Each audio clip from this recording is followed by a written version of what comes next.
hopefully get enough over for another season. Sick.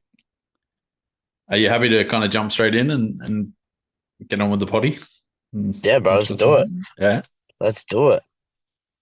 Yeah. Joshy Frotha, aka Josh Anslow. Um, welcome to the potty, man. Awesome. Keen to be here, bro. Um, this opening question, might be a little bit tricky, but if you were to wind back to January and you were to think about how your year's panned out, do you think you'd be like, if you were in January, do you think your year was going to be as wild as it has been? Nah. Oh, I know it's gonna be crazy, but I didn't think it was gonna be as crazy as it ended up being. Yeah.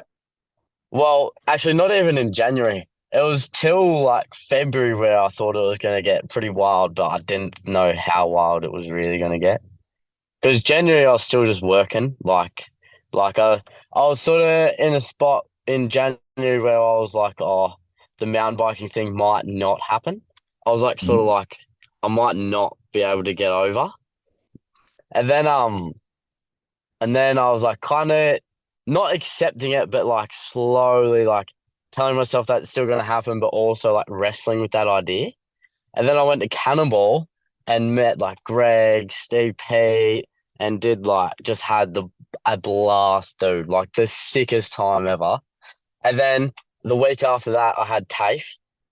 Yeah. So I had the biggest Cannonball like come down, like going back to TAFE.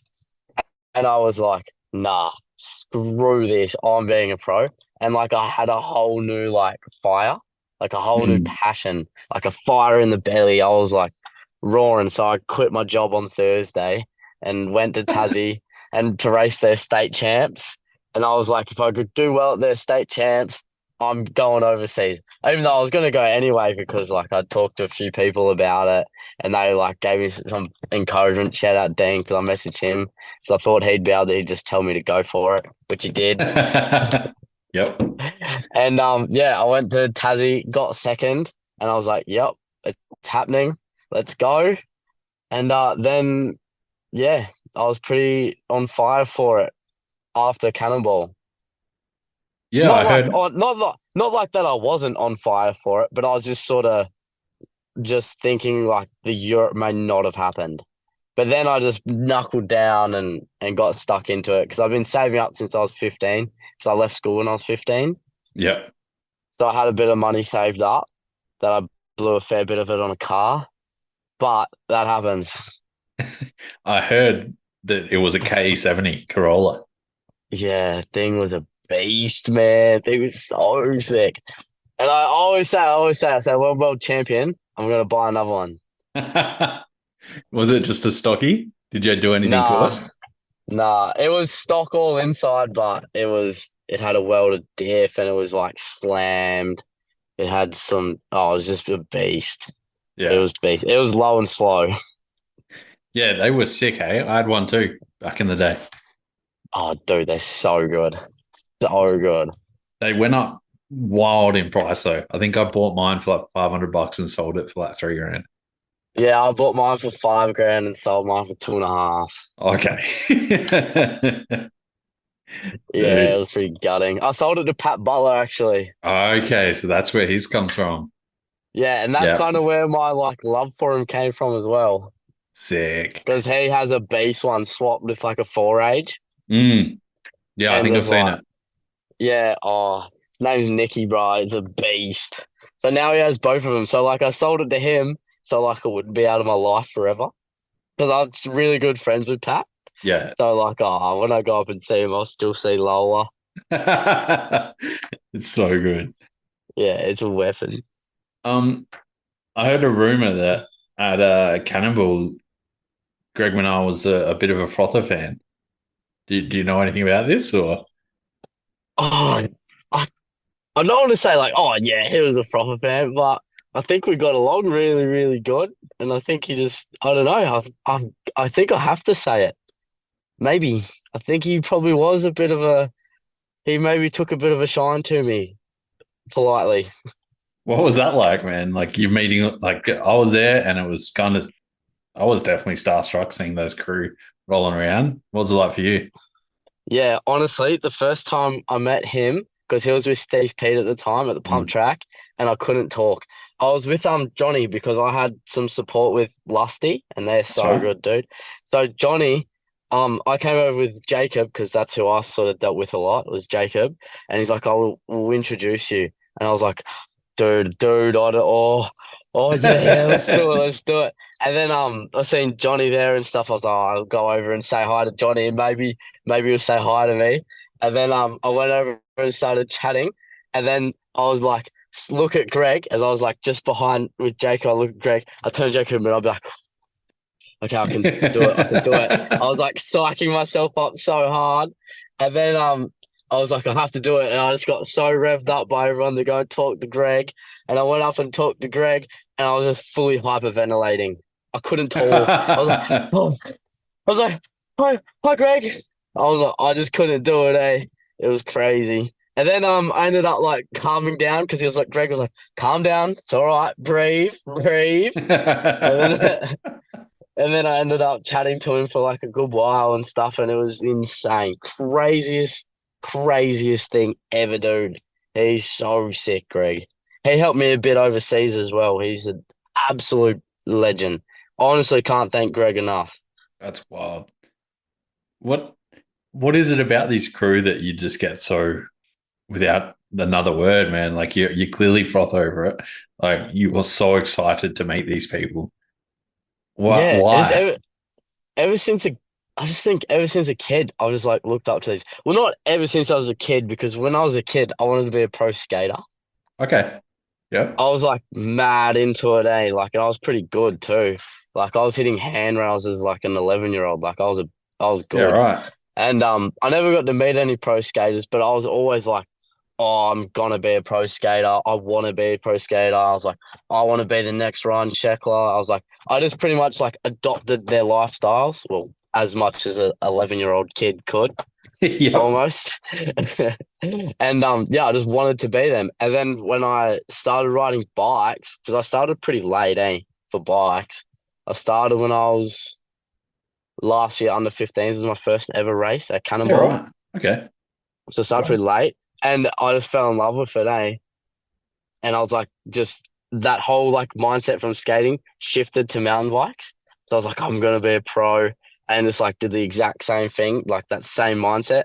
And then when I got to meet one, I just collapsed under the pressure of trying to talk.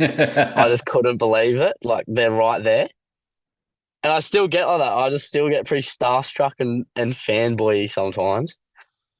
Everyone does, Like, man. It's yeah, wild. it's crazy. Oh, dude, at a World Cup, it's so gnarly. Like for it, like bro, there is everyone there. It's insane. Is it kind of cool because everyone's within arm's reach? Like it's not like Yeah, soccer or one of those big sports where everyone's put away. Mountain biking, everyone's in the open. yeah, it's insane. It's pretty crazy, actually. Like at Lenside, my first World Cup, I think I just walked up and down the pits like the whole time. Like I was when I wasn't riding, I was like walking up and down the pits and just looking at everyone. They were probably thinking like, "What is this geezer doing? They He's just cutting laps." were probably But stoked, no, man. yeah, it was sick. I was just looking, dude. I was like, try get the nerve to go talk to someone, but just like, oh no, I just couldn't. I was too like, oh my goodness. But like it all changed, yeah. Like throughout the season, it seems like more people were getting to know you as much as you were getting to know people, right? Yeah, well, I actually got to credit that to Win Masters. Yep. So I met him in Germany in Winterberg at an Okay. IXS because I did an IXS before I did all like the World Cups, and I was buzzing so hard and I asked him for a photo, and that's how I met Win. Yep. Sick. And then yeah, then he introduced me to so many people. Because like I saw you on Ed Bull Media, like you were there with obviously with Jack Moore you'd met before. You know, Yeah, Beat Bernard Kerr that's was who like frothing you. Like, that's who actually gave me my nickname was Jack. yeah, right. How'd Yeah. that come about? when I was riding, so I'm really close with Tim Butler. Like he's helped me a bunch. So Tim and Pat and stuff, I met them at Cannonball, my first Cannonball. And yeah, and Tim's had a lot to do with Jack. And when I was up there riding with him, Tim brought Jack as like a surprise. I lost my lid. Yep.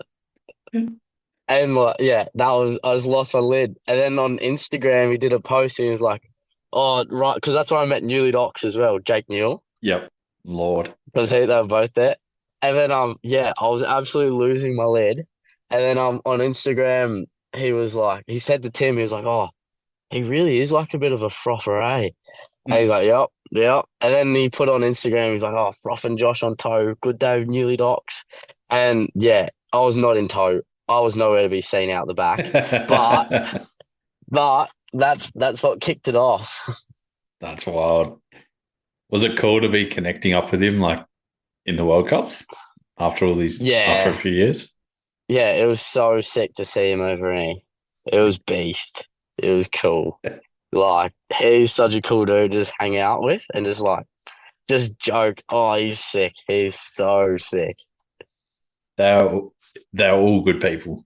Do you find Yeah. like that is reinforcing your original like you're holding these guys to that high point like already just from the Mm, magazines and then you meet them and you find out they're actually all G's. Like is that kind of yeah. reinforcing your view of them already? Yeah. Yeah. Yeah. Definitely. I'd say so for sure.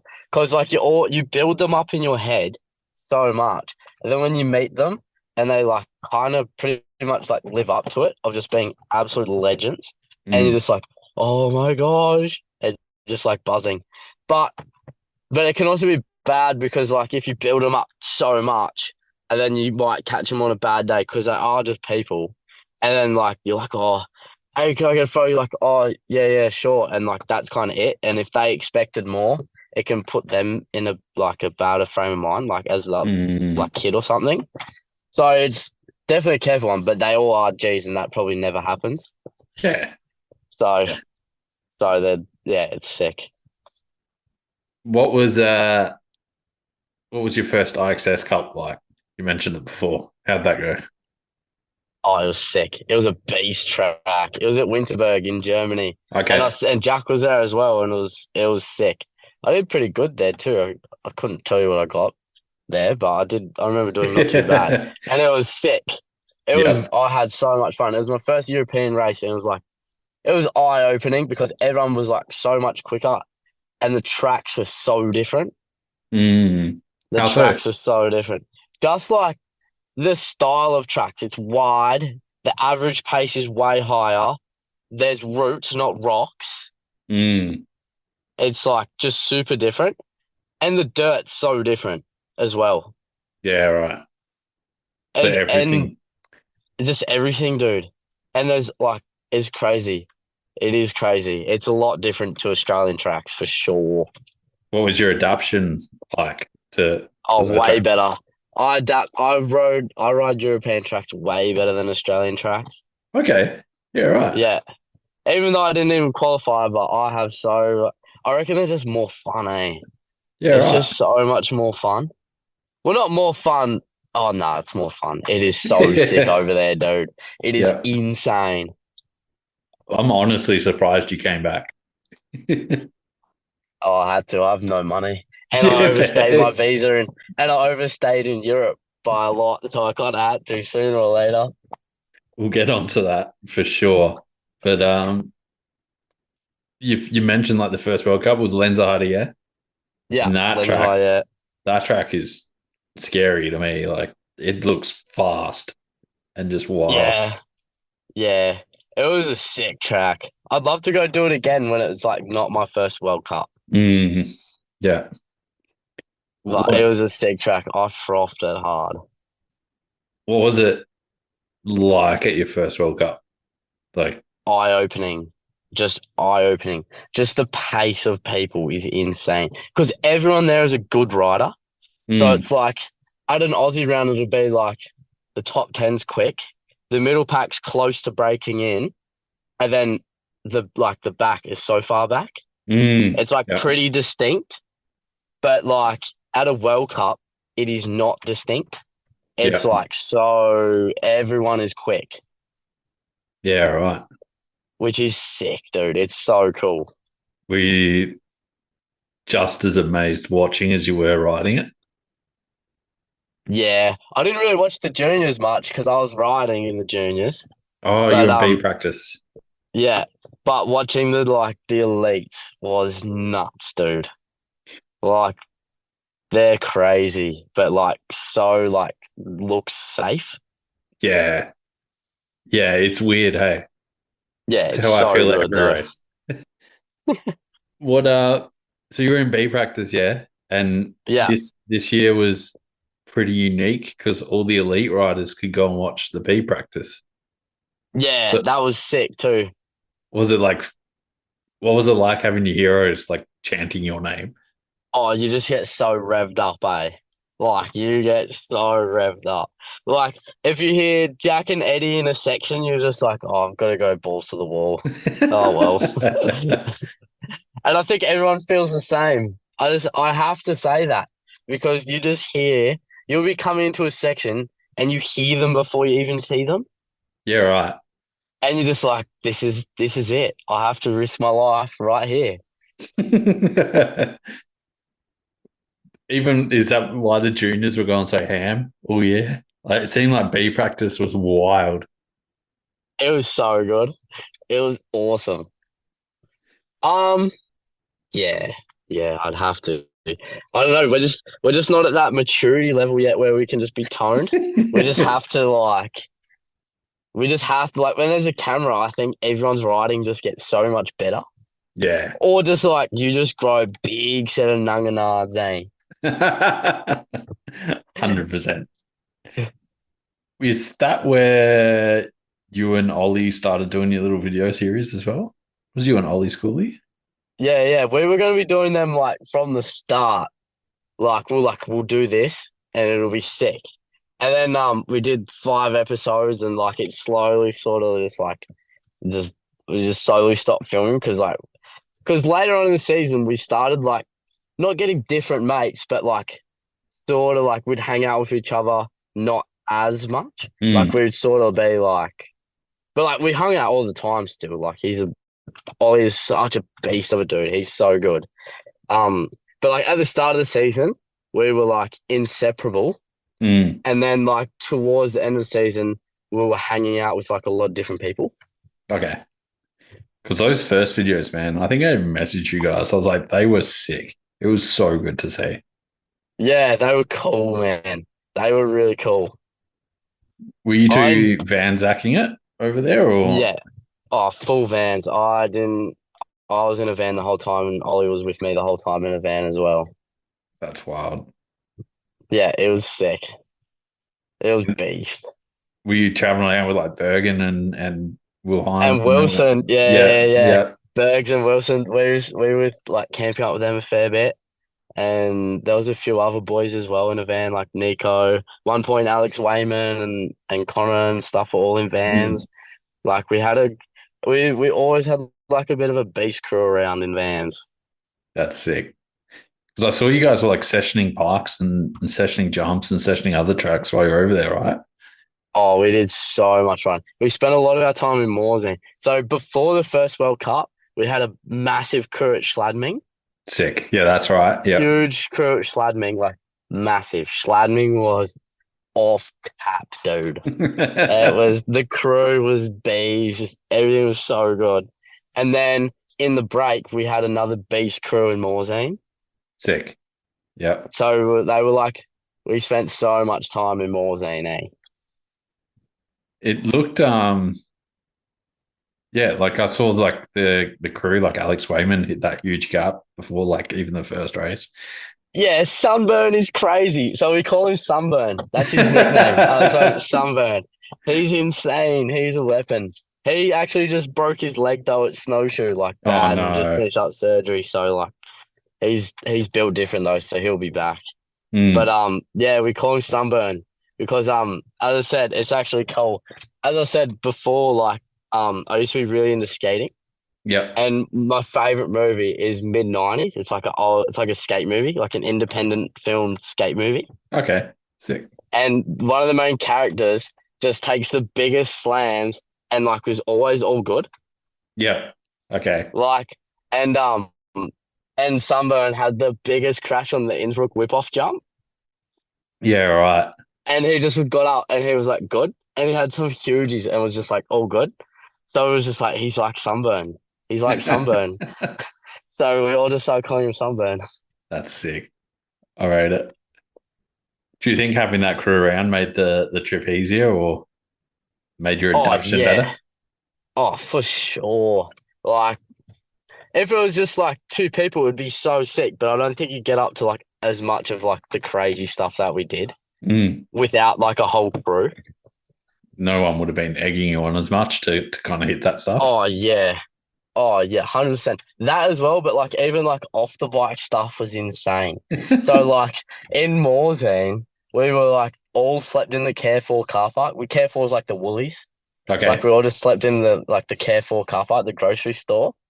And towards like the end of the season, we were like, because it's in Euros, it's like pretty spenny. So we all had like a Mm. big crew, like raxing from this grocery store, like dinner. And and like it was like me, I'm throwing the names in, I have to. It was like me, Ollie, we were like planning out heists to get dinner. So it was like Jesus. me, Ollie, Wilson, Bergen, Nico Arnold. Like there was a good crew raxing some food from that Care 4.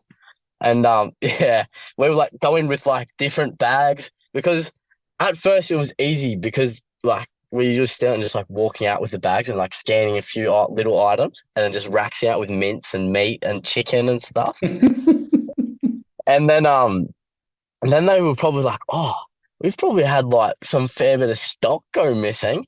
So they started putting security on. Yeah. Or like they started checking our bag, they started checking bags at like the checkout and stuff.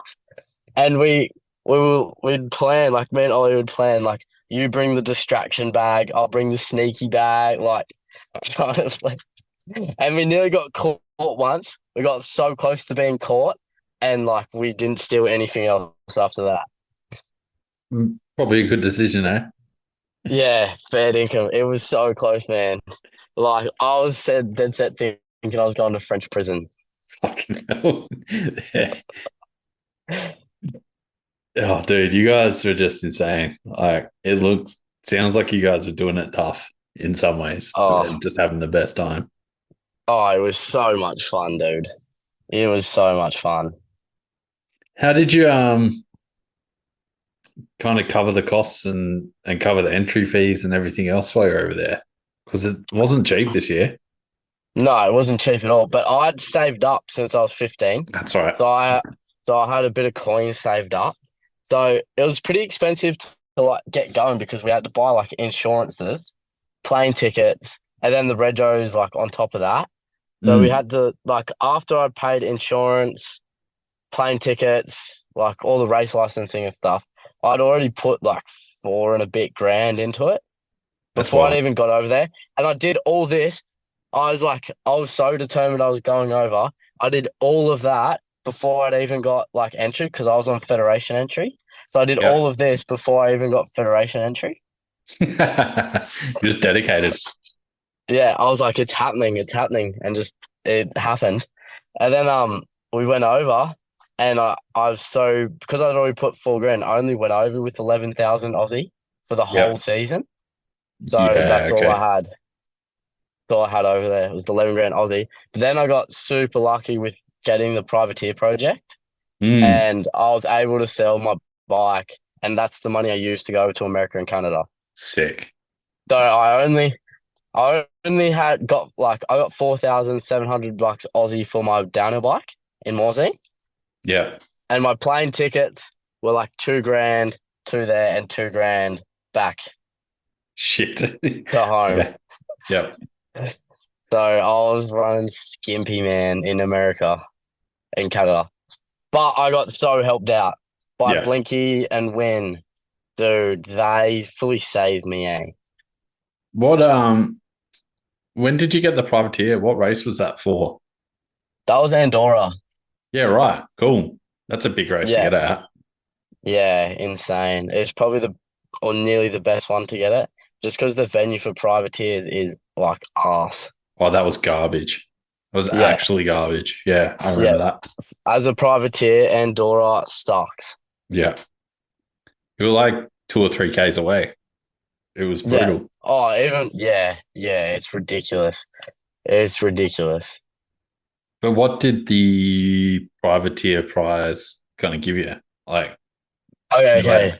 So I got a free bike that I got to keep. sick. That's like a beast. Got a free bike. I got ACOM, food, and a mechanic. Yeah. And your mechanic was Trevi Burke, Trevor. It was. Yeah. And Sick. he did a good job. Man, I was lucky enough to be in the same shop as him for about 6 or 8 months. And Yeah, dude, watching him work he's so dialed. yeah, So he's dialed. good. He's good. He did make my bike pretty quiet, which is crazy because my bikes have never been quiet. What was it like having your own mechanic though? Like, was he doing things to help you or tuning things Oh, or kind of? dude, it was the biggest spin out. So when we got to Andorra, they were like, "Oh, can you drop your bike off at the pits?" Because I'd only had 3 days on it prior to Mhm. getting it, like getting to Andorra. And I was like, "Yeah, yeah, absolutely." So I dropped my bike off to Trevor, and he's like, "Do you want anything done on it, bro?" I'm like, it's like brand new." He's like, "Oh, what tires you running?" I'm like, "Oh, I told him what tires I'm running." He's like, "Oh, sweet, I'll put them on." And then he just went over it, did everything the night, and he's like, I was like, "Do you want any help, man? Like, I don't know what to do." He's like, "No, dude, you're all right. Just relax, just chill out." I'm like, "Are you sure, bro? Like, you're working on my bike." He's like changing tires and like going through bearings and stuff. It was insane. I was like, I feel like I need help, man. I feel like this is not right. And then Did it it? was like it was insane. Did that kind of help you get around the racetrack and get your head around what you were doing as an athlete though? Or were you? Yeah, it was pretty easy to catch on to it though. Yeah. It Okay. was pretty easy. Like it was, you just had to ride. It was easy Yep. as. It was just like it was so good, dude. You'll be like, you get back from like a run or two, or like 3 runs, whatever, and you'd get either like fresh tires or whatever you want. Trevor would wash my bike. It was insane. Just wash my bike, and then I would go into like the main pit to hang out with everyone, eat food, go back up for some more runs, and do some runs, and then I'd just be chilling, eating, hanging out, and while Trevor would just be working my bike and stuff. That's sick. Yeah, it So was good. beast. It was insane. It was fully nuts. And then I didn't qualify, and I helped Trevor do some mechanicking on some other bike, so it was good. I feel like I helped him back a little bit. What? So you've spent a lot of time looking at Menards, looking at everyone, looking at them living that pro life, and you want to become this pro. What was it like to experience it for that weekend? Like, It was it was, your dream made come true type thing? yeah, fully. It was like nothing I'd ever experienced before. I was in two minds, to be honest. I Okay. was like, I was in two minds. I was like, I couldn't believe it, what was actually happening. It was insane. Like, I can't even describe what it's like, man. It's like the craziest thing. Like, you almost feel like royalty almost. It is stupid insane. But also I was in a sense where I was like, oh, I can't wait to get this for a whole season. Yeah. Because I was like, oh, I'll be a pro too. Is it? So I was yeah, it was sick. I was just trying to learn everything. Just be like an absolute sponge. Was it rough to go back to the privateer life after Oh, not so different, really. that? It wasn't that different. I didn't struggle with it. Yeah. What was the race after that? Was that? That Can't was remember. Ludenville. Yeah. Ludenville. Yeah. Yeah, Ludenville. That That was track it. looked That wild. was the sickest track ever, dude. I'm just ashamed I crashed in it because I was ripping that track. That I was think it was that was easy, one of right? the Easy to crash. yeah. Yeah, it's because it was so steep. It was pretty much just a plenty steep the whole way down, apart from the top. Sick. It was so good. And Rolly, man, he went so good there too. Mm. Rolly, he's one of the kids we were hanging out with heaps in Morzine. Yep. He's like, he's my age, or he might be a year younger than me. Anyway, he was a junior as well, and he rips, dude. Yeah. He was probably the fastest in the shoots, eh? He was ripping. Sick. I want to talk about your time in Morzine a little bit. What I saw a story and was when you got your GT and stuff, Yeah. and you turn the camera around and there's just Lyle from Santa Cruz like standing there. You got all the boys around you. What makes Morzine like so good for everyone to kind of be there? Oh yeah, okay. I've explained this to a few of my friends back home. Morzine is part of like the whole Port de Soleil area, Mm-hmm. which is like it's like a big ski field with like hundreds of chairlifts. So there's like hundreds of kilometers of like chairlifts. So like you can go up one valley on a chairlift, ride down it, catch another chairlift up, get on another chairlift, go over the border of Switzerland and ride tracks all in Switzerland and just there's so much you can ride. So like you could ride Plenty, which is up one side of the hill, and that's like where all the beast steeps are. That like Mm-hmm. you see a lot of clips and stuff on. It's like Plenty, just routes. It's like the most insane thing. But then you can also ride to Leger. Then there's heaps of ones at Leger, which is sick. And then you got the other side to Supermorzine, which is like where you'd go on like a trail bike. It's like flow tracks, open face helmets, sick as stuff. And then you can ride down the fire. You ride down the other side of the valley, catch a chairlift, ride down some more tracks, and then you catch a chairlift up to Chatel. Yeah, right. Yep. So you can ride all the base tracks at Chatel, which is just there off the hook. Yeah, Chatel's right. insane. So you can do big missions, and then you can go out to like Champery in Switzerland. So you can catch more chairlifts all the way out to Switzerland and ride Champery, which is nuts as well. That's And you ride the sick. old Danny Hart World Cup track and stuff. Mm-hmm. Yeah. And then usually they have a place called moJosh, but that wasn't open this season. Oh, So you really? can ride, yeah, that wasn't open. But apparently that place is off the hook too. So there's just so much riding. There's so much. That's probably why it's like the place. It's all part of the, and you just buy one pass and it does every single chairlift, Yeah, part of right. the Port de Soleil area. So you can do just huge missions out with the boys. That's sick. That's why everyone's there. Yeah, because there's so much. Did you kind of become friends and stuff with the Santa Cruz boys and everyone kind of while you were traveling around? Like, were you Yeah, I making friends with all became, this crew? yeah, I was making friends with pretty much everyone. I just was like, yeah, I met them all through Greg. Yeah. Like, I met Greg first and PE, and then they all, I don't know, they must have talked about me or something, but then they were all just super nice to me and like just good as dudes. And I just got along with them all. And yeah, it was awesome. 'Cause I saw you did like a pit tour for one of them at one of the World Cups as well. Yeah, I did a pit tour for Santa Cruz Syndicate. That was nuts. How did you do that? Like, how did that happen? Okay, that happened from Jack Clark, their filmer. Yep. So I did one for the Union before. That was just on a wimp, and it kind of blew up. Yep.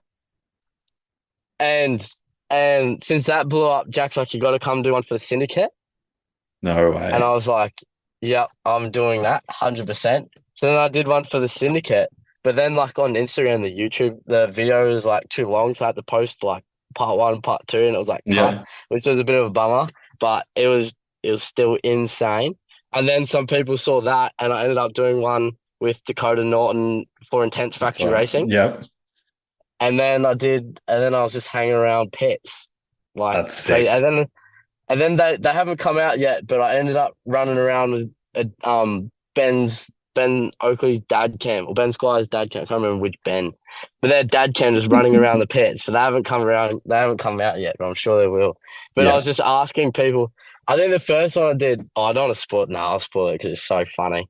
But I was just going up to people and in snowshoe and just like asking them, "Do you like your kennels on the dad cam, like their shoes where they keep their dogs?" Yep.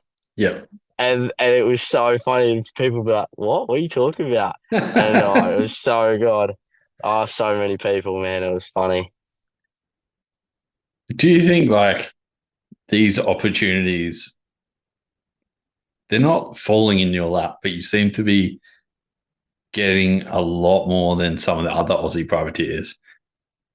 Do you think these are? Yeah, Why do you think this happening? I don't know. I honestly couldn't tell you. Yeah, right. But I honestly couldn't tell you. But I've heard from a few other people. It's just my personality almost. I think. I don't know. I honestly couldn't tell you why. I'm almost getting luckier than other people. Do you think it's the fact that you, even though you're like a shy around pros, but you're still quite outgoing and you have this genuine stoke for the sport that isn't just for Yeah, marketing and it isn't for anything else. It's literally just you. It's authentic yeah, positivity. yeah. I think it's just authenticity, eh? Like Mm, what you see on camera is pretty much exactly what you get. yeah, Like, 100%. and I think a lot of people seen that overseas. Mm, Like there wasn't like, oh, he's buzzy on video, but then when I try and talk to him, he's like not. I'm like, I was just genuinely like that. And that's why I was like, oh, I just gotta be myself, you know? I was mm, like, and that's for myself. I just love it, dude. It's the sickest thing. And I was like, just get so stoked on it. And I think that must come out through the camera. yeah, 100%. Because I know, like, I was chatting with people all year and everyone's just like, even though your results aren't crazy, they're still up there. Like, you're still very close. No, no. Yeah, for sure. I wasn't qualifying, but I got close a few times. Yeah. I got But like 26 at snowshoe. 26th, Yeah, that's wild. It's so yeah, sick. But like we were saying, like, even though your results aren't up there, you're not top 10, you're not doing anything crazy like that. But like your mm, personality and the way you treat people seems to really carry you through, which is so much yeah, more. yeah. Well, dude, just being at a World Cup is nuts. Like, even though I mean I'm not qualifying, even though I 100% will one day. It's coming. I'm telling you. Mm, Even though I'm not didn't qualify, I was like, I can't believe I'm at a World Cup. Like to compete mm, at a World Cup, I was just stoked on it already, and 100%. I was like, my results are slowly improving. I'm like, is so good. I'm like, oh, I'm getting closer and closer. Oh, this is freaking so sick. Like, oh, that was beast. Oh, I was just loving it, dude. Just being in a World Cup, doing what the pros did. Like, oh, man, I couldn't think of anything better. That's so sick. That's rad. I love the attitude. Yeah. I think that's also another reason, just that attitude of just like, I don't know, I just love it. I'm just so thankful to be there. Mm. What was your trip from Europe to the US like? Freaking nuts, dude. I think you've told it 100 times, but I'd be bad for not asking. Like, Yeah, yeah, I thought that'd be the case. I can, um, so it started with me overstaying in Europe when I tried, when I was leaving to go to America, had overstayed in Europe by like a good chunk. how long were you allowed to stay there? You're allowed to stay there without a visa for 90 days, like just on the passport. Okay. And I was there for 143. Okay. Sick. Yep. Yeah, I have a bit of an issue with trying to get around the law. So, Yeah. It's good, man. I rate it. yeah, yeah. So, yeah, so I went to, someone told me you got to fly out of Geneva because, like, they're part of the EU, but they're like not. They're like super independent. Yep. So they're like, that's going to be the easiest border. As long as you haven't been in Switzerland for more than 90 days, you should be sweet. I'm like, sweet. I'm going to go out of Switzerland to Washington because that's the closest airport to Snowshoe. So, yeah, I was like, sweet, we'll do that. But because my flight's just so cheap, I had like a bunch of layovers, and one of them was in Iceland, Yep. which is part of Europe. Well, apparently it's part of Europe. I didn't know that when I went there. But yeah, so Definitely I is. got straight through Geneva, easy as. And I'm like, one of my mates, Job, he overstayed as well, and he flew straight home from Geneva. And I was Okay. like, dude, did you get through Geneva all good? And he's like, yeah, yeah, yeah, all good. And I was like, sweet, I just made it through. Beast, I'm good as gold. Just finesse the law once again. So I'm like kind of laxed out a bit, you know. I'm like, sweet, that was way easier than I thought. Because I had documents printed out of like Australian bilateral travel agreements. I had full fake itineraries. I had everything. And yeah, so then I got to Iceland and I'm cruising through and I'm like, passport office. Oh, walking up to a passport office. Oh, that can't be too good. But I was also like, oh, I'm prepared. I'm like perfect preparation equals perfect performance. I'm good. I have paperwork. Let's go. Not sure that's what that saying's for, but let's go. So I went up to the parcel office and the lady's like, you've been here since May. And I'm like, oh, went in the mode, oh yeah, kinda, not technically, like, you know. And then she's just like looking at me, doesn't say anything, rings someone up on the phone, speaks a different language so I don't understand, and then comes back, stamps my passport, and like gives it back to me like to walk through. I'm Mhm. like, Finesta, all good. So I walk through the thing and I go to scan like your passport thing so it opens so you go to the gates and stuff. Yeah. And as I'm lying in the line there, some security guards come up to me and it's like you've been selected for secondary screening. Oh God. Yep. So I'm like, okay. And they're like, you need to go to that room over there. And by that point, I'm like, oh, I'm done in. I'm done in. But I'm also like confident because I have paperwork. Yep. So I'm like kind of stressed. Like I'm super nervous. Like I have butterflies and stuff. And I'm walking to this like secondary screening like booth thing. And you get a ticket and you got to sit and wait till they call you up into like the interrogation rooms. Hmm. So I'm sitting there with one other Chinese dude who doesn't speak a word of English because I was like, oh, hey mate, and he's like, doesn't speak a word of English. And my ticket got called pretty quickly because like the whole thing.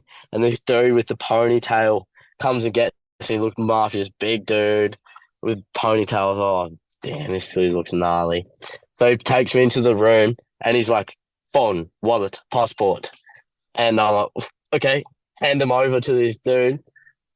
He walks out, don't see him. He's like gone.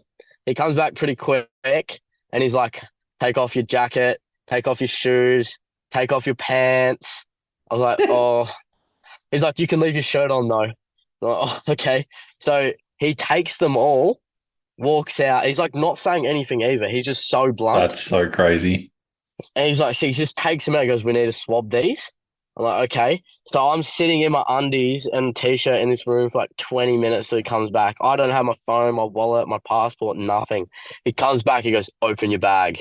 I'm like, okay, okay. I'm opening it up. Open my bag and he's just going through it, and he's like, leaves it all out on the bench, walks back out and he's gone for like another little while. And Yep. then he brings me back my clothes. And he's like, you're good. You're all good. And I get changed again and put all my stuff back in my bag. And he's like, you're good to go. I'm like, I need my passport. He goes, oh, yeah, yeah, yeah. He goes out, gets my passport, and he's like, oh, here you go. You're good to go. Gives me my phone, wallet, passport back. And on the back of my passport, it has a huge sticker that says SCC red and with the date, just like a massive red sticker with SCC with the date. I'm like, oh, that can't be good. So I rush out, sprint to my gate because I'm like, I was running pretty tight for the gate after this whole incident. Yeah. And so I get there, get to the gate, and I go to, there's a bit of a line behind me, scan my boarding pass, and it's like says unable to board. Oh shit. Yep. So I'm like, oh, you're kidding. It must be the paper one. So I got it up on my phone, scanned it again, and it said unable to board to go to Washington. I'm like, oh, that's why I was like, oh, I'm done. I'm either going to Iceland prison. I'm not getting home. I'm staying in this airport. Like I thought I was screwed. And then but it was weird. I got so nervous before, but when I'd like talk to him, it was like almost go time. Like Mm. my butterflies just disappeared and I just became like smooth, dude. Like I could chat some game. So then the lady comes to me and goes, "Oh, you need to talk to this gentleman over here." And it was like I went up to him and I gave him his passport. And he was doing the looking thing again, and he's like, "Oh, where are you going? Where are you going?" I'm like, "I'm going where this flight's going, straight to Washington." He goes, "Why are you going to Washington?" I'm like, "Oh, I'm just gonna do a bit of sightseeing, ride some bikes because I really enjoy riding bikes. Yeah, then I'll just head home." And then he's like, "Oh, I need to see your flight confirmation for going home." I'm like, "Yep, sweet, give it to him." He goes, "You have your visa?" I'm like, "Yep, have the ESTA, American ESTA visa thing." He's like, "All right, sweet, where are you staying?" I'm like, I was like, "Smooth operator, bring you some chat." I said, "Oh, one of my mates has booked some Airbnbs. Like, I don't have any plans. Like, he's booked some. He'll be getting in tonight. So tonight I'll just stay at a hostel." And he's like, "Oh, yep, that all checks out." And manually boards me onto the plane. Manually boards me onto the plane. So I'm like, "Oh man, that was supposed to be the easy border. Iceland was meant to be sweet." Oh, And then God. I'm on the plane and I'm like, "Oh, dude, I've heard horror stories about this border, eh? Like, this Mm. border is gnarly, the American border." So I'm like kind of stressing the whole plane ride. And I tried to conquer jet lag because I was going to be landing at nighttime. So Yep. I was like going to stay awake the whole plane ride to be like tired for when I get into America. Yep. So I was like tired, but I was like, "Oh." So I whipped up on my phone. I like whipped up like some addresses of some Airbnbs, like made another fake itinerary of where I was staying. And then yeah, I got to the American border and I got to the passport office and he's like, "Oh, what are you doing here?" Like, "Oh, I'm just gonna ride bikes, bit touristing." He's like, "Sweet, you got your visa?" I'm like, "Yep." "You got your flight home?" I'm like, "Yep." He's like, "Sweet." Scanned my fingerprints, took a photo of my face, and let me through. I was like, "You're kidding, that was it? You're kidding, that was the easiest border?" Was there any And then part in Iceland where you were worried they're going to get the rubber gloves out? Mm. yeah, when he told me to take my pants off, I was like, I haven't had too many people tell me to get my pants off in my life. And one of them happened to be a security guard in Iceland, so that was pretty gnarly. But then yeah, I had no plans when I got to the airport, and I had no data on my phone either. So I was like busted up hard. So I didn't know how to catch planes. I had a bike with me. I didn't catch planes. I didn't know how to catch trains and like Mm. public transport in America. Yep. So I just slept in the airport. I Yeah, just been slept in the there. airport. Hadn't eaten in like a day and a half. So like the morning, I called like my dad. I was like, "Dad, I'm down pretty bad, eh?" Like I'd planned to book a rental car, like split it with Nico and Arnold. Hmm. Um, so I was like, "I can't afford a feed like right now in an airport." He's like, "All right, mate, we'll send you $30." So I got my dad sent me $30 and I got a feed. Then I saw Sunburn was in Washington as well. Sick. So I Yep. rang him and I was like, "Dude, can you please come and get me? Like, it's been so gnarly getting here." And he's like, "Yeah, for sure, dude." So he comes, picks me up, and I was so stoked he came pick me up. And he picked me up. It was sweet. Did the touristing thing with him. He took my bike snowshoes, stay with them. Blase, man. But had, here's what I should have just gone with them in the first place because I had a spare seat and room for my bike. Probably. Yeah. So I was like, "Oh, no, it's all good." I've planned with Nico and Blinky that they're going to take me and I'm staying with them. Like, we've got a rental car booking. In hindsight, should have bloody gone with them Mm. because the story gets gnarly. And, It's oh, can you still already see gnarly. me? Yeah, It's man. It's starting all to get good. dark, Eddie. It's It's all all good. good. I might have to go inside soon. But yeah. Anyway, so we hung out for the day and it's easy as. And they drove, I was like, "Can you guys drop me off at the train station? I'll train into the city." And they're like, "Oh, yeah, sweet." Because I was going to go see Jack Clark, go out to Hmm. lunch with Jack Clark, go see Jack because he was in the city. And I was like, "Sweet." So I go to the train. They drop me off at this train station just outside Washington. And Yeah. I go to the booth and I was like, "I'm from Australia. I've never caught public transport here. I will need to catch a train to the city. Can I book a train? He's like, sorry, the trains have all left for the day because it was Jeez. like Yeah. it was just outside the metro. Yep. So it's like the trains have left for the day. Sorry, bro. I was like, well, how do I get into the city then? I'm like, surely they're not just done for the day. It's like, oh, you can catch a bus at 12:30, and it's like in the morning, so it's like a 3 hour wait. I was like, sweet, I'll do that. Anyway, I booked the bus, and just sit around till 12:30. Bus never comes. So when the bus never comes, I end up meeting this dude who like was super nice, like almost overly nice. Mm. Anyway, I'm just chatting. He's like black, big, long dreads, like just a dude. Yeah. Like, anyway, I was just chatting with him for ages. And he was like almost overly nice, like getting up real close to me. Anyway, the bus Yeah. doesn't come again at 3 o'clock where it'd been postponed to. Yep. So we're like, oh, what the heck? Like, you gotta be kidding me, man. Like, what are we gonna do? And then I'm like, it's like, then I'm like, oh, I'm gonna go ask the dude again. And I leave my bag because it was like a 5 meter walk to the booth Yeah, and my man. bag was just sitting on a bench. Rookie error. Rookie error. So I leave my bag 100%. on the bench. Like I can still see it, but like I have my back turned to it. And it has my passport, my wallet, everything in it. Mm. And this dude's still sitting next to my bag on the bench. And I'm talking to the dude. I'm like, what do I do? Can I just catch a train now? And he's like, oh, as he's like goes, and he's like, oh, and like points at my bag. And this dude's going through my bag. And I'm like, oi. And he hits legs and I hit legs. And he trips over and I catch him and he just starts apologizing to me. He's like, I'm sorry, man. Starts giving me this story of like, oh, I'm down bad. Like, I could probably turn this on. That's a beast idea. And he's like, I don't know if that did anything, but he's like, I'm sorry, man. Like, I'm down bad. My car, my girlfriend's like, oh, this and that. Like, just give me a story. And then he gives me back my wallet. Yep. And I'm Yeah. like, oh, man, like, that sucks, dude. Like, but don't steal my wallet, eh? And he was like telling me how he's been shot 3 times in Washington. He's like showing me scars, gives me back my wallet, and then we part ways. That was it. Last ever seen of him. Didn't even get on the bus.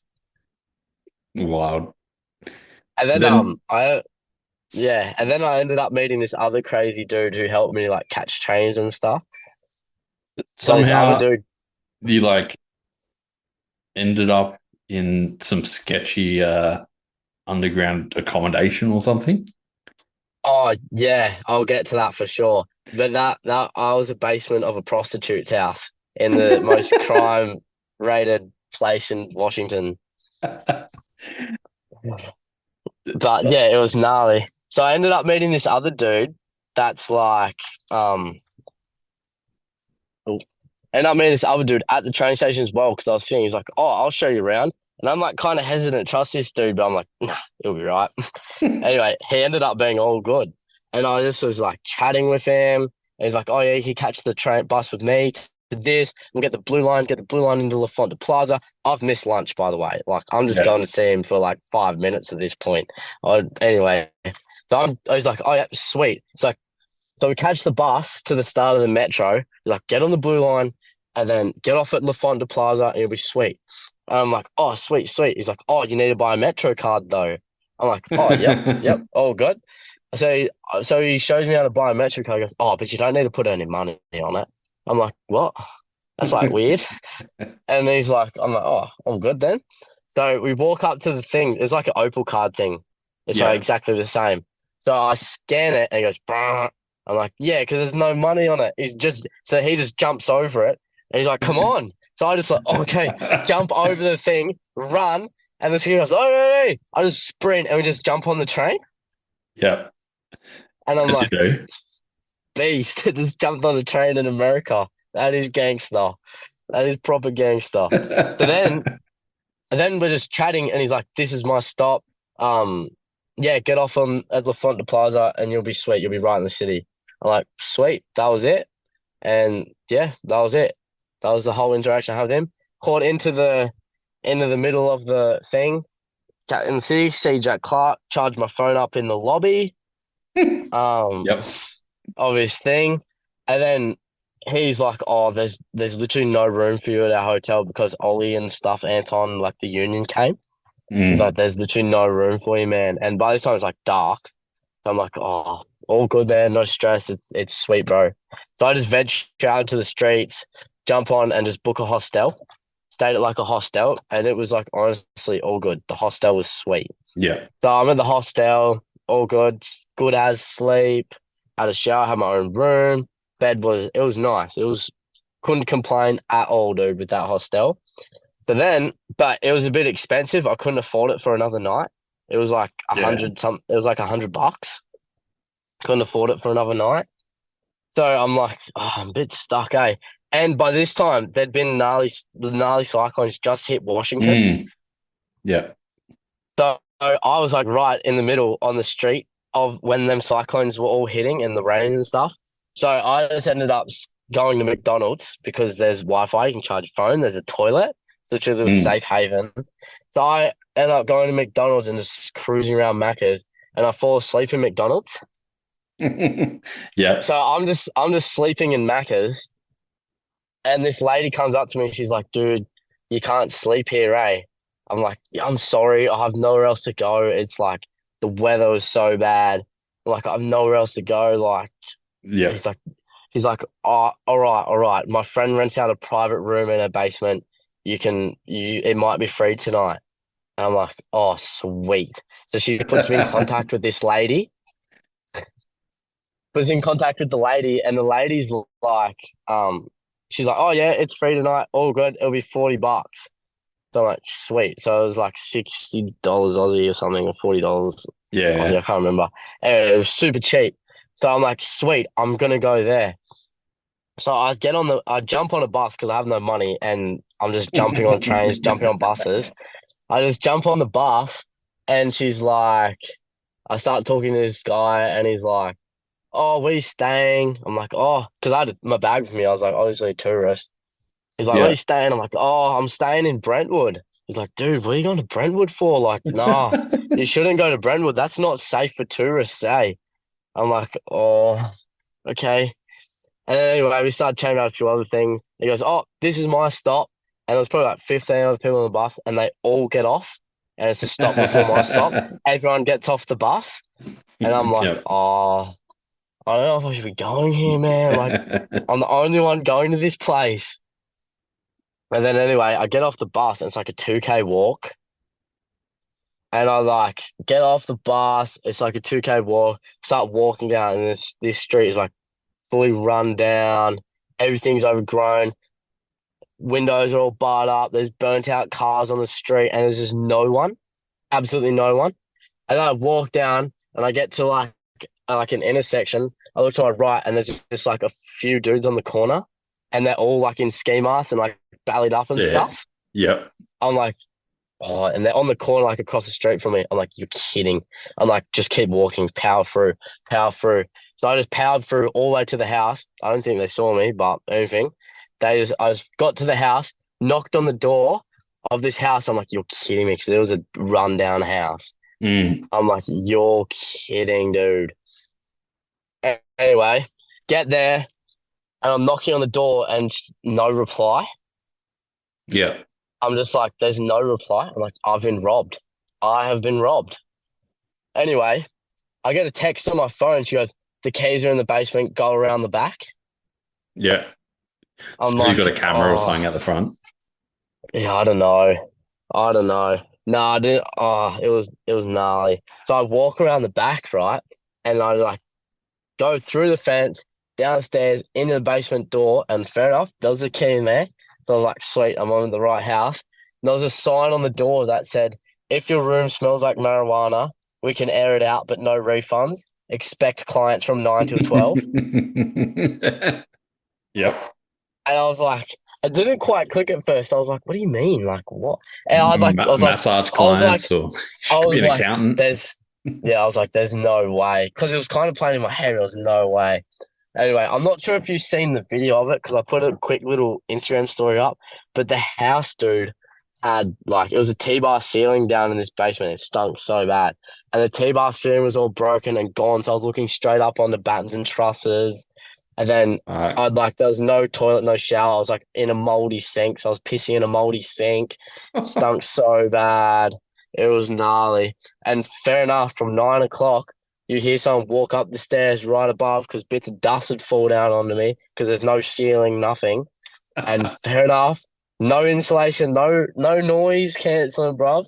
You just hear it for going some people going to town, and then uh, fair enough, 15 minutes later, someone walks down the stairs, and I'm like, sweet, it's over. Hour later, hour and a half later, someone else walks up the stairs, exact same thing. And I'm like, oh man. And I just couldn't sleep. I was like, the bed was kind of manky. I didn't even get into it. I slept on top of it. And like you're just hearing sirens all night, gunshots, people going to town upstairs. Like, oh, it was brutal. And I was like, I need to leave this place, man. So like I was like looking at when crime was the most inactive, so I get rolled when I leave. So I was like 6 a.m. I'm leaving. So I like got up and just left at 6 a.m. That I just hit legs, straight back to the bus, straight back to a McDonald's. how how did you feel knowing that you've gone from having that privateer experience with GT and then you've gone to that, man? Like the highs and lows are wild in that Yeah, it was scenario. definitely it was definitely a bit of a roller coaster for sure, dude. But then the next night, that was supposed to be my last night until Blinky and Nico came and got me. Yeah. But there was a bit of bust up because Nico was like, "Oh, when we get the car, we'll come and get you like in the city."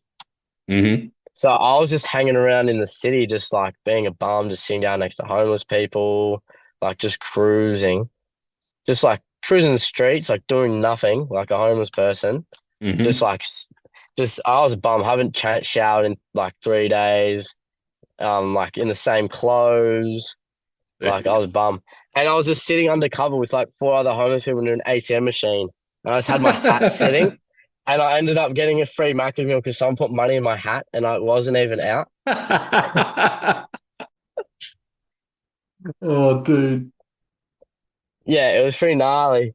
And then I was like, oh sweet. I was not saying no to money because I was pretty down bad for coin. But it got to like 9 o'clock and I'm like spam texting Nick. I'm like, where are you, dude? And he's like, oh, my flight just got in because his flight got delayed or something. He's like, my flight Mm, just got in. Um, I'm just waiting on Blinky because we were gonna split a rental car, but in Blinky's name because we were like mm. we would have been hit with a young driver's fee. Yeah. So like Blinky's flight also got delayed. So it got to like 10 o'clock and Nico's like, oh, Blinky's not here, blah, blah, blah. Anyway, Blinky arrives, but Nico doesn't text me that Blinky got here or something. And they get a rental car together and just drive to the hotel while I'm still in the city. And I'm like, Nico messaged me. He goes, oh, just at the hotel. I'm like, what? I thought you were coming to get me. And he's like, yeah, yeah.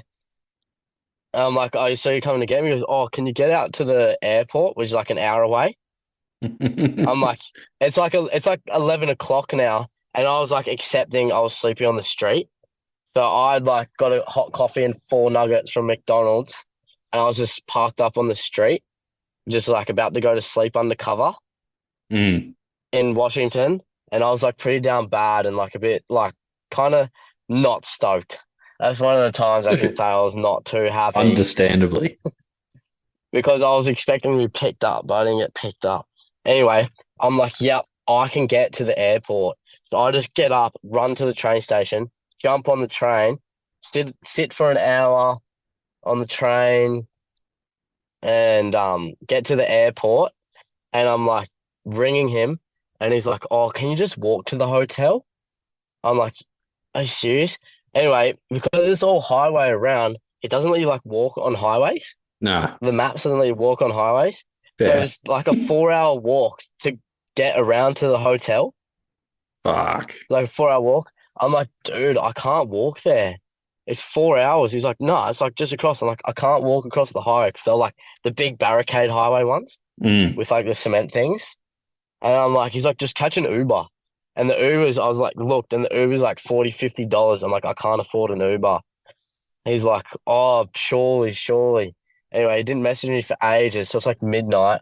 I'm rooted. So I'm like, I'm just gotta go to bed. So I just parked up under an underpass Fuck, and dude. was like, I'm like, this is where I'm sleeping tonight. So I just like put like all my clothes on, like my warm clothes because it's like kind of wet, bad weather. And I'm just sleeping. I just like went like tried to go to sleep for like 20 minutes. I was like dozing off, like sleeping on my bag under this underpass, like near the airport. Mm. And Nico rings me, he's like, all right, I'll come and get ya. So I'm like, oh dude, so thankful. He hauled himself out of bed, came and got me, and I just slept on the floor of the hotel room and I was like saved from then on. And it was like complimentary hotel food, breakfasts and stuff.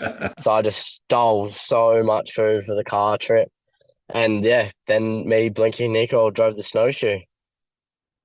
That's wild, man. Like how I don't know how people or how you raced after that. Because Yeah, it got my best result. maybe that's part of the program, man. Maybe that's what you got to keep doing. Yeah, oh, preferably not, eh? It was pretty gnarly. um, it's getting late there, so we'll start wrapping things up a bit. But what are your plans for 24? Like, what are Oh, you? dude, I'm going back over for Yeah, sure. I'm working now.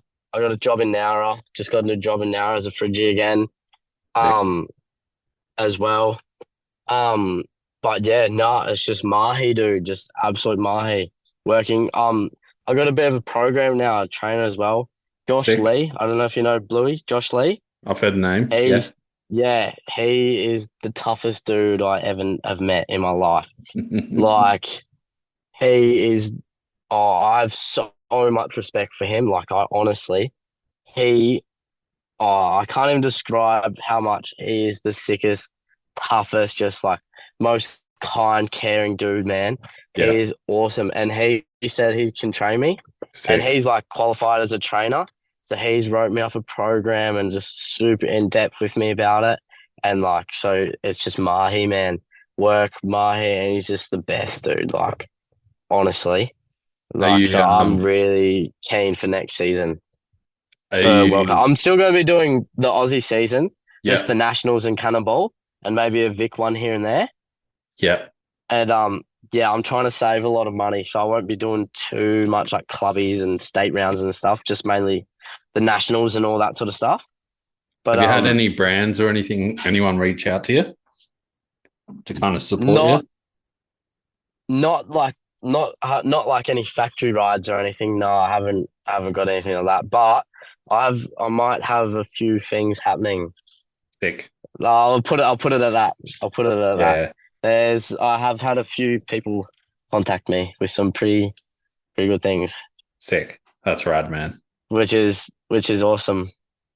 But yeah, it's not even late here, dude. It's like 8 o'clock. We could talk for hours, man. I definitely have some stories to share. What is yeah, that's wild, man. Like what is it like seeing these brands come to you now and ask you or like approach you? Do you feel like you're starting to Oh, make it's way? yeah, a bit for sure. It's definitely a stepping stone, but I've also like, because I get so stoked on it, like I literally get so buzzed. I like need to like not respond for a while to think Mm, because I don't want to dive. Because it's definitely you got to be smart about it. You don't want to like dive headfirst into like a deal that may not benefit you like in the future. true. Like so, you got to definitely like be a bit smart with it, which I've Mm, like definitely been taught overseas a fair bit. hmm. And also, I have really good people around me that is super business smart, like Tim Mm, Butler. He's like pretty much my mentor, eh? Just with all sick. that stuff and writing. I got to credit him a lot, Tim. He is a beast. And yeah, Win as well, man. He, honestly, if it wasn't for Win, I don't think the Frotha would have got out as big as it did. Hmm. That's sick. He's such a good. I'd say he's the biggest influence on mountain biking and racing in the last few Oh, years. 100%. He is saving the sport at the ground level, one Mm, rider at a time. 100%. Yeah, literally. Literally. He is a beast. After going over to Europe and seeing how everything's run and riding those events and doing everything like that, what are your thoughts on the Australian series and what's kind of coming up for 24? Um, Pretty good, I think. I'm not too Mm, sure. I reckon the Aussie races are run not too bad.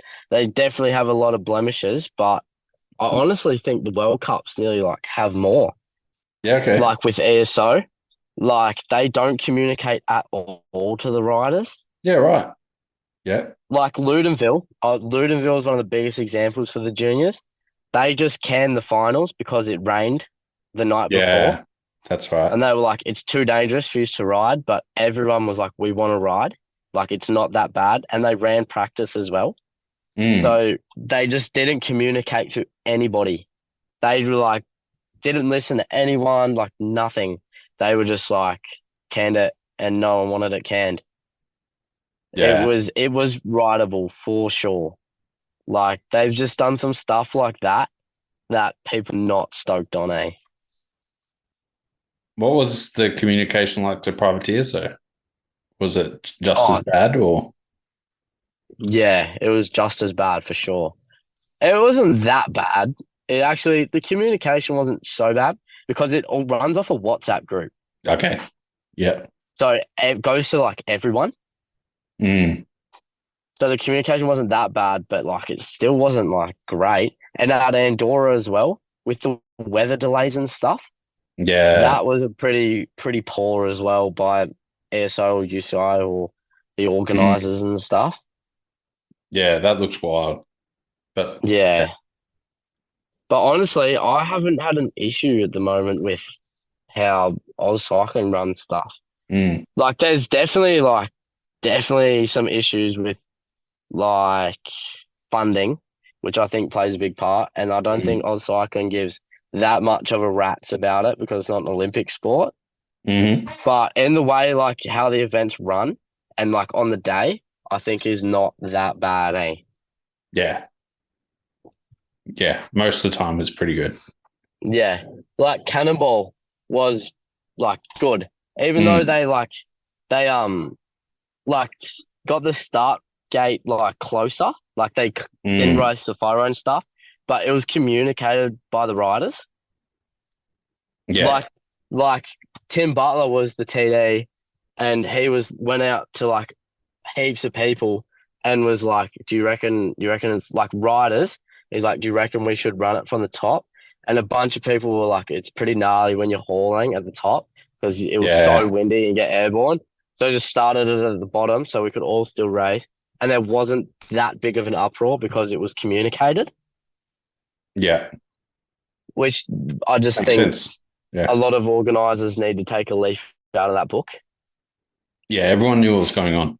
And man, Yeah, those wins on that day were brutal.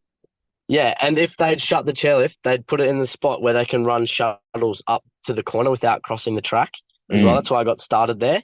So it yeah. was sorted, like the race was going to be going ahead even if the chairlift had to be stopped. Yeah. Like it was all organized and sorted.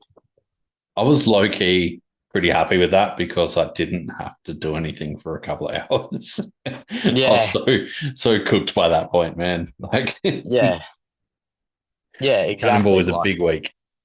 Cannonball was the best week, dude. It was so You sick. there? Yeah, yeah, still here. I said Cannonball was just the best week. It was so Battery's dead. sick. Yeah, it was good. Yo, Do you hear me, G? think your Can you still hear me, AirPods bro? disconnected? Must. No, I can still hear you. I can try. What about now? Hello? Yo, there we go. Hello? Yeah, I could hear you the whole time, eh? I don't Yeah, know. right. His ears wigged out. That's all good. It's just weird out hard. Let's start maybe wrapping things up a little bit here. How long have we talked for? About an hour and 20. Oh, beast. Good ass combo.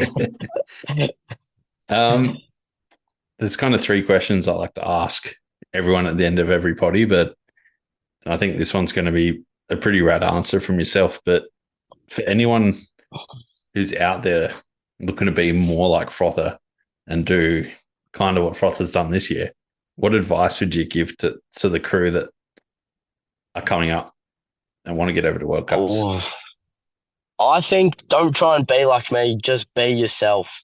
Just be authentic, man.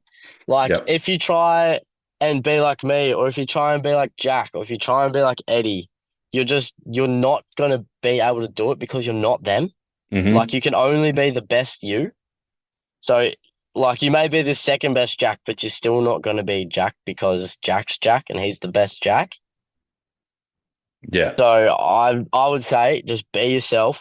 Get out there and talk to people. Don't be shy. Like Mm. not so much being shy, but like be shy, but still talk to people. Like just get out there and conversate, man. Just talk. I don't know, hey. Just be Yeah. a G. Don't be an asshole.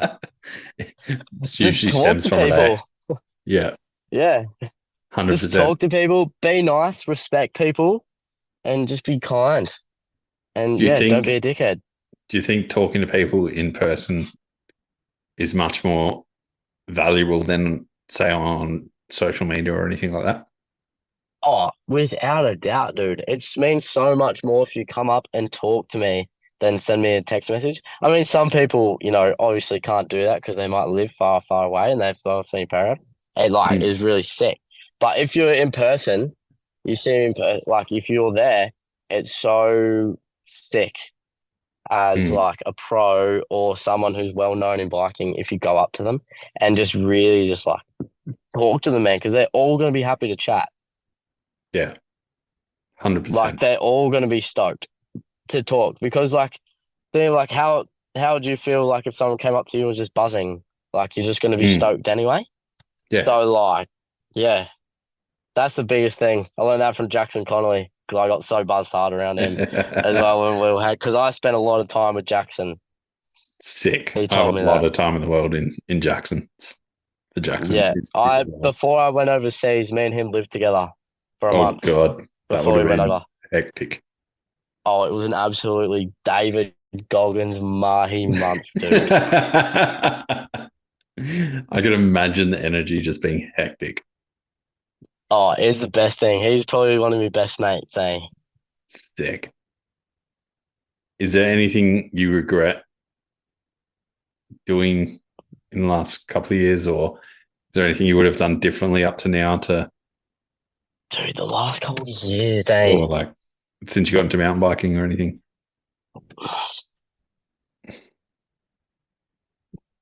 There's definitely a few things in my skateboarding years Yeah, that I okay. would definitely go back and not do.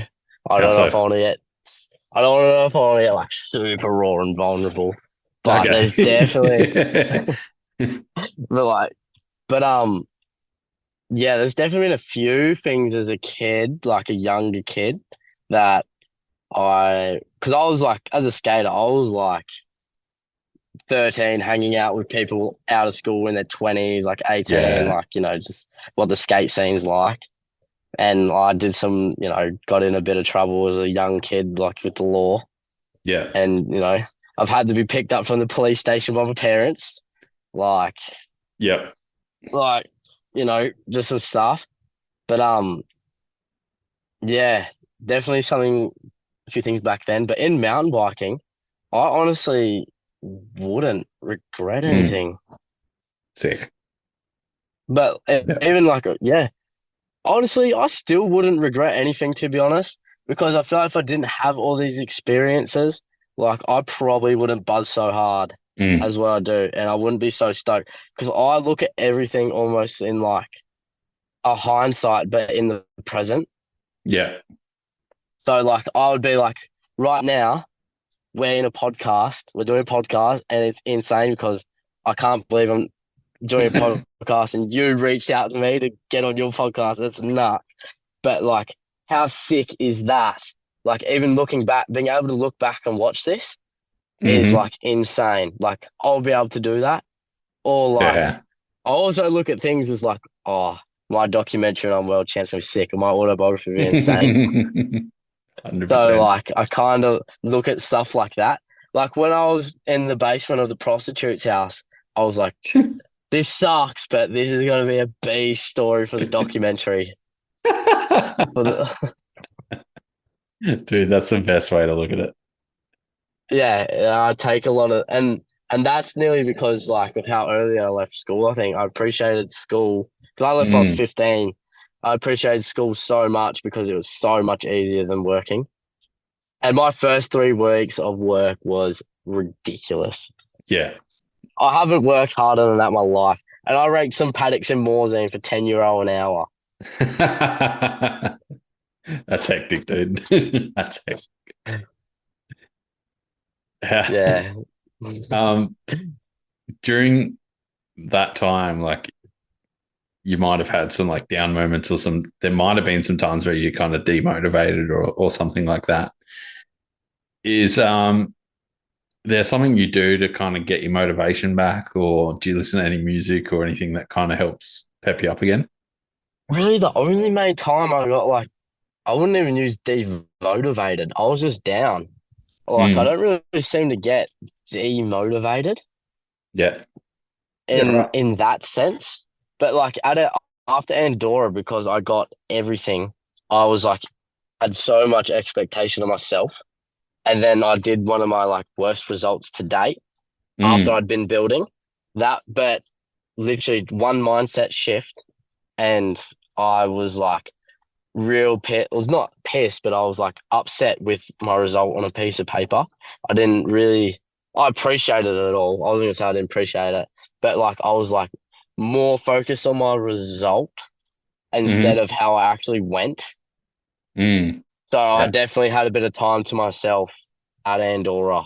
Like I Yeah. definitely got on the e-bike and just went off on a big mission by myself and just processed it because I wanted to get back to the roots and I started on a trail bike. I didn't want to pedal, so I got on an e-bike.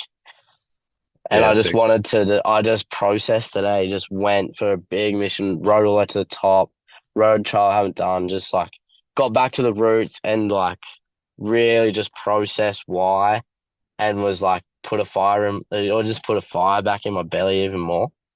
Yeah. Sick. I rate that. Yes, I would say just take time to yourself, just Mm. process. I rate that. Yeah. That's cool, man. Easy, dude. That's a sick note to end on. Is there anyone you want to kind of give a shout out to, or anything I might have missed throughout this?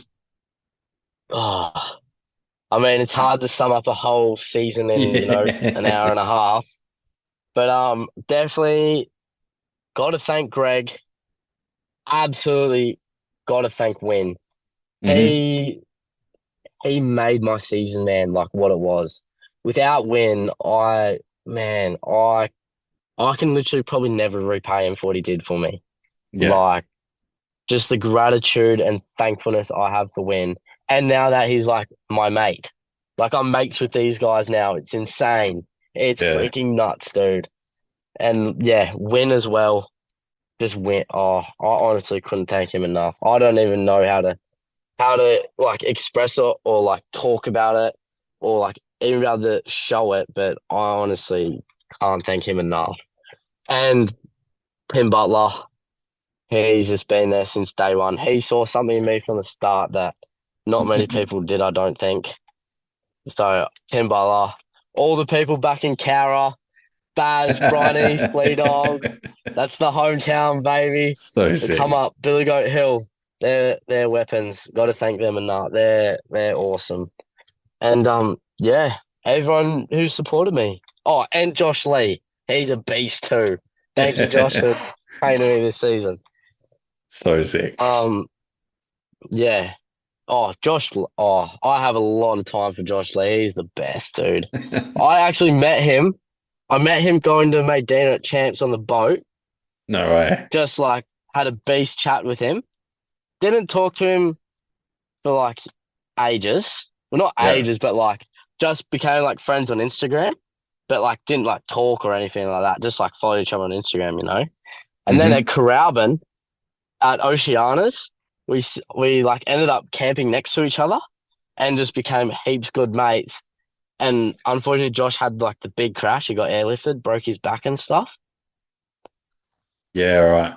I remember that. And Yeah. we drove his car down, met his parents, and they took his car up to the hospital, man. Mm. And yeah, and then we became heaps like good mates after that. Then he did the season, and before he went and did a weekend with him in Wollongong, and just became mates after that.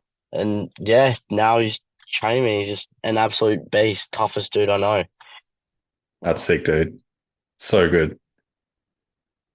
Easy, man. Yeah, Well, I think, yeah, pretty pretty keen to see what you do in 24.